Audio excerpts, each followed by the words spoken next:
What's up, everybody? Welcome to the show. I'm Gary Alexander. This is Mike Whitehead. Mike, what is going on? Not much, man. Just waiting for the third affliction fight come around. Going to be getting ready for that. Happy to be a part of their third show. Other than that, just helping guys out. I just got done helping Vanderlei out, and that was a bad ending to that training camp. But he did good, man. He's such a athlete. Things that I would teach him one day, I'd come back the next day, he'd be doing it better than what I taught him. So it's great working with guys like that. So. And he's a great guy too, right? Oh, absolutely.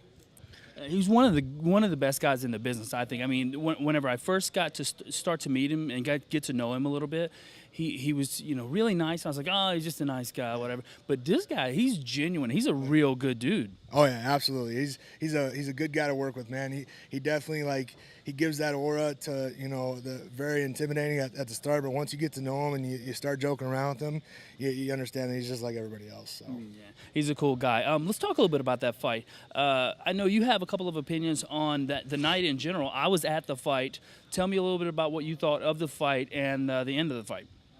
Man, I was not happy about how Quentin seen the dude go out, and I know that they have bad blood, but there's a line that needs to be drawn. If you got a guy out, you just smashed him with a left hook that put him out for a long time, and then you jump on him and smash him a couple more times. I understand they have bad blood between each other, but there's a line that gets drawn there as far as sportsmanship. Okay, you got him knocked out. Great, you're done. The fight's over. Why jump on him and crush him a couple more times? Just for good measure. Why is that necessary? He still did a good job. He was catching him. Quentin was just doing a real good job of covering and then coming out of the rabbit hole, so to speak, and firing, and that's what caught him. He came and Vanderlei was letting his hands go like he normally does, and just caught a left hook and put him out. So right. Let's move on a little bit. Well, first of all, let's touch on this just a little more. Was that something we blame on would be blamed on Quentin, or something that should have been blamed on the referee at that point? As a fighter, you sparred enough times and you've been in enough, especially Quentin. He's been in enough fights where he's crushed dudes and put them out. You know when you got a guy out. You know when something connects and you can see him on the way down and you can see that he's out. Right. I put the responsibility on Quentin. He's a professional athlete. He's been in the sport long enough to know when he catches somebody and know when he puts somebody out. And he knew that he had Vanderlei out like that, and he still went and crushed him 3 more times, which is unnecessary. That's what really hurts guys. It was obviously Quentin's night. Don't take nothing from him, but I just a little unhappy with the way that he did that. Sure. Let's talk a little bit about the Forrest stoppage. Do you think that was a late stoppage? Dana White has had quite an opinion on that. Yeah, I still haven't talked to Forrest about it. He said after the fight that he wasn't tapping, but I don't think I did talk to Forrest enough to where he had told me that he was somewhat out when he went down.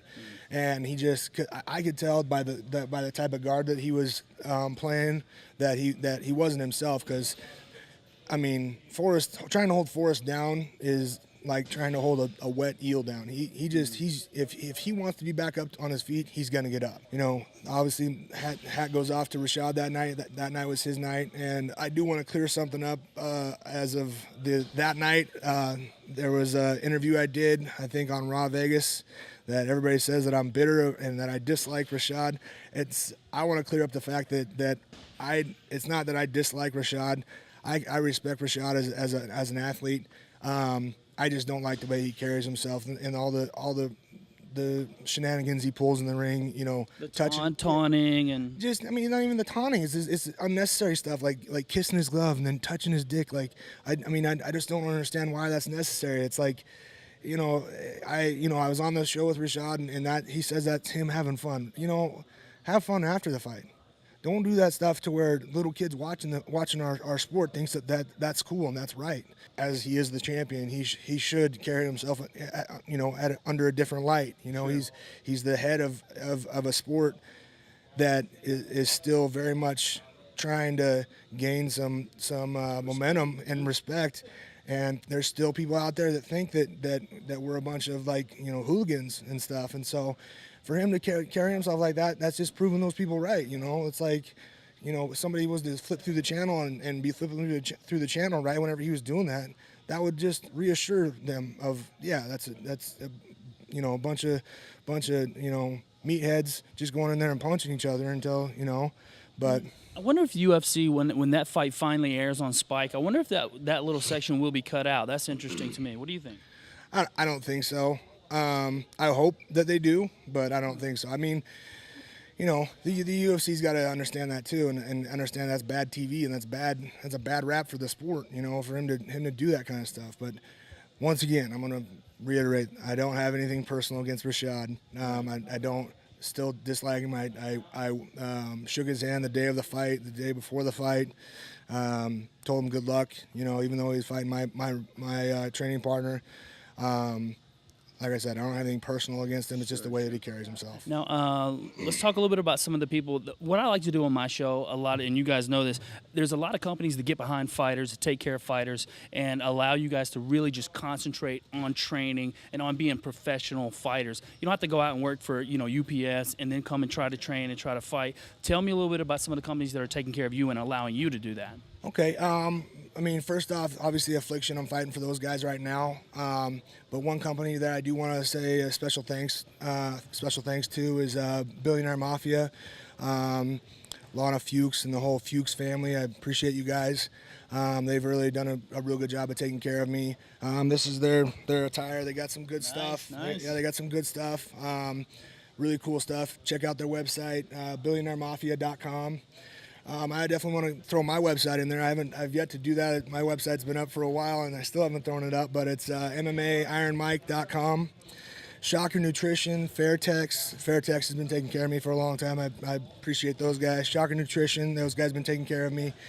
Addiction Motorcycles. They just hooked me up with a bike. I saw that bike. That bike is dope. Yeah, it's actually right now. It's up in Salt Lake with Nick Yama, and all the guys from Shocker Nutrition, Addiction Motorcycles. Definitely check out their new website. They got it up, addictionmotorcycles.com. Pigtails and Pompadours. A good friend of mine helped me out there. Tony, thanks for everything. Aduco websites. Definitely a guy been helping me out with my website for a long time. And then Resist. All those guys really been helping me out. I appreciate everybody's help throughout the years. So yeah. Absolutely. Companies like that allow fighters to really just concentrate on fighting, concentrate on training, and making it available to not only make money throughout the year, but enable yourself to be a high caliber fighter to where you can fight in the Affliction shows and make, headliner kind of money or even main card or undercard money that a fighter, closer to what you guys deserve. Exactly. It just makes it easier, and I appreciate it, all those guys. Like I said, the first couple really have been helping me out. Affliction, Billionaire Mafia, Fairtex, Shocker Nutrition. They've all been real big help. So appreciate you guys. Just want to take a minute and point out, I've done this with all my interviews since Christmas Day. Buddy of mine was shot on Christmas Day, Justin Eilers. You can find I do hope that people go on SureDog and search out. There's a fund for his son right now. Please, go to that website. If you got an extra $5, kick it in for his son. He's got a son now who doesn't have a dad. So Justin Eilers. Just go check it out on SureDog and appreciate it. Very good. Thanks so much, guys. Make sure you visit that site on SureDog so you can get and donate to Justin Eiler's family, because, as Mike said, he has a son that doesn't have a dad, and those guys need a lot of help. So make sure you get involved, even if it's $2, $1. Exactly. When you think that won't help, trust me, it does help. So thank you very much, Mike. Appreciate it. Thanks, guys.